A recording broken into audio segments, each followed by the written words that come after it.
Shalom, sahabat Petra terkasih dalam Kristus. Sudahkah kita bersyukur untuk hari ini? Pada embun pagi hari ini, Kamis 18 Desember 2025, kita bersama membuka hari dengan sapaan Sabda Tuhan. Bersama saya, Pendeta Nugraheni Siwi Rumanti dari GKJ Ambarukmo. Tema renungan hari ini adalah mengenakan Sang Kristus berdasarkan bacaan dari Galatia 3 ayat 23 sampai 29. Mari kita siapkan hati dengan merendahkan diri di hadapan Tuhan. Bersama kita berdoa.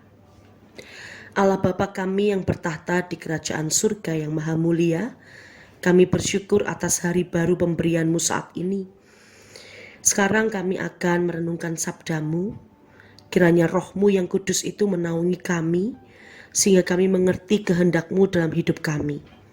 Bersabdalah ya Tuhan, karena kami semua siap mendengarkan. Amin.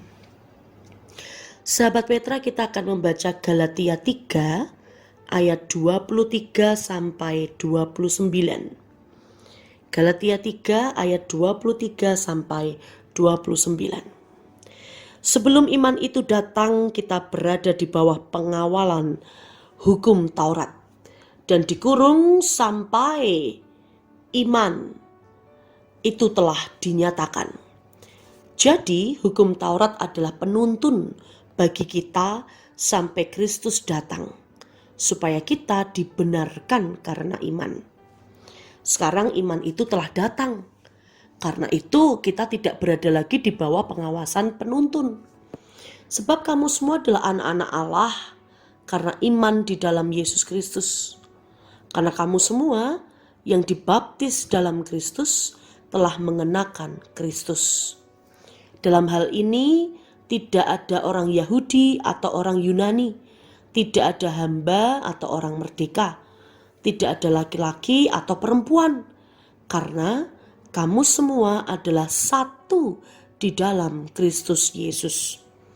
Dan jikalau kamu adalah milik Kristus, maka kamu juga adalah keturunan Abraham dan berhak menerima janji Allah. Sahabat Petra yang terkasih dalam Tuhan, setiap orang itu pasti lekat dan melekat dengan yang namanya pakaian. Di zaman sekarang, pakaian itu menjadi fashion, model. Dan dari zaman ke zaman, pakaian itu selalu diminati. Bukan hanya kaum Hawa, kaum Adam juga.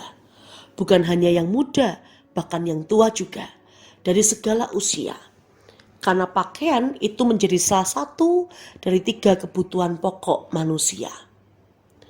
Dan di satu sisi, fungsi pakaian adalah untuk menutupi tubuh kita, supaya kita tidak malu. Bahkan juga melindungi kita dari panasnya matahari. Di satu sisi lagi, pakaian itu juga sebenarnya bisa menunjukkan pekerjaan apakah yang sedang kita tekuni. Seorang dokter, dia pasti akan memakai baju putih, seperti jas putihnya. Seorang polisi dengan baju coklatnya. Tentara dengan baju hijau loreng-lorengnya. Pendeta juga ada baju khusus.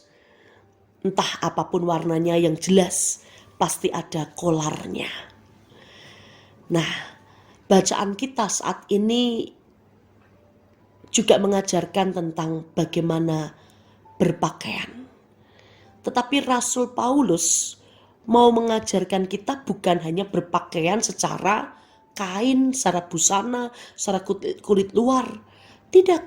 Tetapi Rasul Paulus mengingatkan agar seluruh jemaat di Galatia itu mengingat akan pakaiannya dalam wujud baptisan.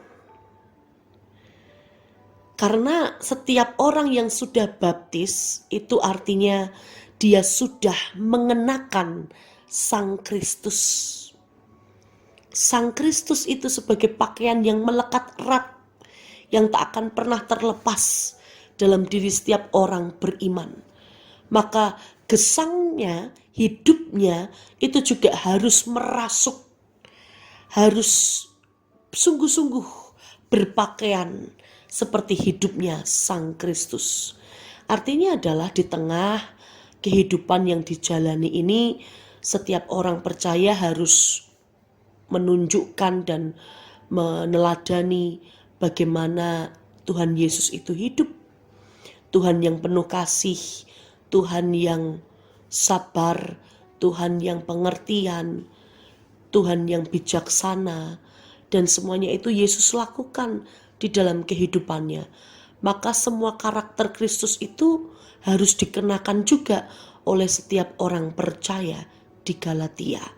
Sama seperti baju itu menunjukkan pekerjaan apa, asal-usul apa seseorang. Dari pakaiannya sudah terlihat. Begitu juga seharusnya orang percaya yang hidupnya itu harus mengenakan Sang Kristus. Sehingga orang lain akan melihat, oh ini orang Kristen. Bagaimana dengan kita semua sebagai umat milik Tuhan yang sudah dibaptis? Apakah kita sungguh-sungguh mengenakan Sang Kristus dalam hidup kita? Apakah perintah Tuhan, firman Tuhan sudah kita lakukan? Sehingga kita sungguh-sungguh menghidupi firman itu dan menjadi saksi bahwa kita ini adalah anak-anak Allah. Atau malah justru kebalikannya, hidup kita malah menjadi batu sandungan bagi banyak orang.